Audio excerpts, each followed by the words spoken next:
Pour être sûr de faire le bon choix, regardez Télématin avec les magasins France Literie, experts de vos nuits.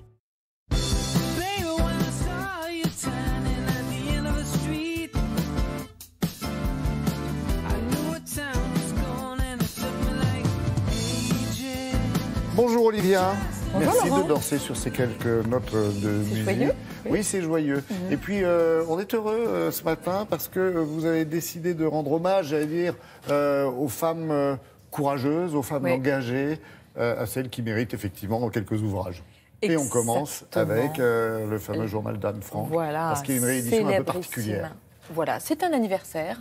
C'est les 70 ans du journal d'Anne Frank, qui est un des livres les plus célèbres du monde. Oui, les plus lus aussi. Voilà, oui. il y a même un historien qui a dit que si vous demandez aux gens ce qui incarne pour eux le régime nazi, spontanément, les gens répondent Anne Frank. Donc ce journal qui a été publié il y a 70 ans, le fonds Anne Frank, qui gère toutes les publications, a décidé de demander à un couple de scénaristes et illustrateurs d'en faire une adaptation graphique. Tâche difficile. Très, très difficile. D'autant que le journal d'Anne Frank est lu, j'allais dire, pas de 7, mais à partir de 10, 11, 12 ans, jusqu'à plus de 77. Exactement. Et d'ailleurs, Harry Folman et David Polonsky, à qui on doit un très, très beau film d'animation qui s'appelait Valse avec Bachir, a beaucoup hésité avant de dire oui. Oui, vous l'aviez vu, c'était beau, très, très beau. Exact.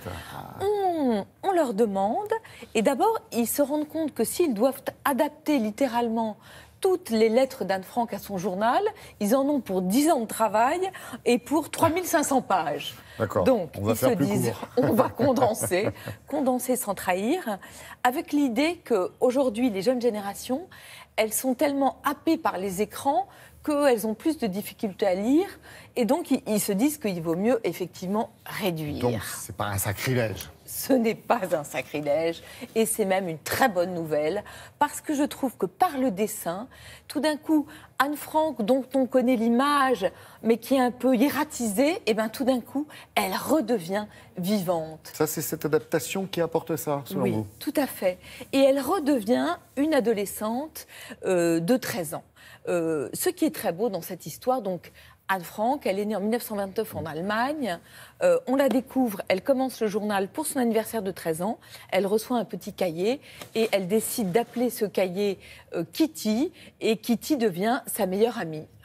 Très vite, la famille d'Anne Frank, elle a une sœur qui a 3 ans de plus qu'elle, va quitter l'Allemagne, où le sort des Juifs commence à être de plus en plus catastrophique, pour aller se réfugier en Hollande. En Hollande, la vie reprend, et puis un jour, la grande sœur d'Anne Frank reçoit une convocation DSS, et du coup, la famille décide de se cacher dans un appartement qui est au-dessus du bureau du père d'Anne Frank. Ce qui est incroyable dans ce journal, c'est qu'à la fois, elle raconte la promiscuité de vivre dans un petit espace. Moins qu'on puisse dire, oui. Et en même temps, le sentiment constant de solitude. Ça m'a frappée en le relisant. Et puis, les conditions sont exceptionnelles. Et en même temps, Anne Frank est une adolescente qui a envie d'être amoureuse, qui a un rapport à son corps d'adolescente. Je trouve que grâce à ce livre, elle redevient l'adolescente qu'elle était. Et puis, à la fin, ils font une chose très, très belle, je trouve, les deux auteurs. C'est que les lettres sont très belles, donc ils les remettent dans leur intégralité. Et puis, il y a des dessins qui s'inspirent de Munch, des dessins qui s'inspirent de Klimt. C'est chez Kalman Levy et c'est vraiment exceptionnel. Autre histoire, merci de l'avoir signalé, autre histoire, j'allais dire pour filles rebelles. Oui, alors là, c'est 2 Italiennes que j'adore. Elles habitent aux États-Unis, en Californie. C'est le titre du livre. Hein, oui, Histoire du soir pour filles rebelles, c'est publié aux Arènes. Et elles se disent, mais il y en a marre de raconter aux petites filles, le soir, des histoires qui sont souvent issues de contes, de filles qui font le ménage et la vaisselle, et qui ont comme optique dans la vie d'épouser un prince charmant et d'avoir beaucoup d'enfants. Voilà, Cendrillon. Donc elles se disent, si on donnait à lire ou à entendre aux petites filles d'aujourd'hui des histoires un peu de filles plus extraordinaires, plus engagées, qui sûrement ont rencontré des obstacles, mais qui les ont surmontés. Du coup, elles font une opération, vous savez, de crowdfunding. Ouais. C'est la plus grosse opération aux États-Unis. Elles gagnent $1 million. En 12 jours. En 12 jours. En 12 jours, $1 million.